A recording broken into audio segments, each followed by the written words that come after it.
Sikat na aktres pinag-uusapan ngayon dahil sa biglaang pagpanaw. Marami ang mga nagulat dahil nga sa kasikatan nito ngayon.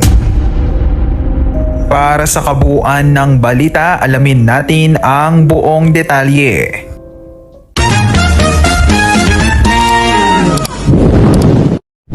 Nagimbal ang mundo ng showbiz at ang buong komunidad ng Marvel fans matapos kumpirmahin ang pagpanaw ng Filipino-American actress na si Lola Reyes. Kilala bilang Celedonja Reyes sa totoong buhay.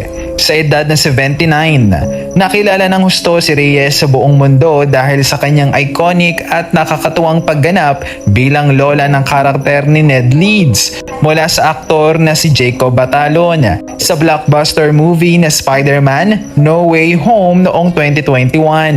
Ang kanyang eksena kung saan natural siyang nagsasalita ng Tagalog sa harap ni na Peter Parker at Andrew Garfield ay naging isang malaking pop culture moment na nagbigay ng isang labis na pride sa mga Pilipino.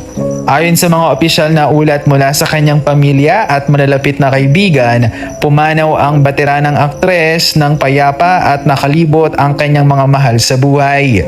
Bagamat maikli lamang ang kanyang naging eksena sa Marvel Cinematic Universe, nag-iwan ito ng hindi malilimutang marka sa mga manonood sa anumang sulok ng mundo dahil sa kanyang natural na alindog at pagiging kinatawan ng kulturang Pilipino sa isang dambuhalang Hollywood film.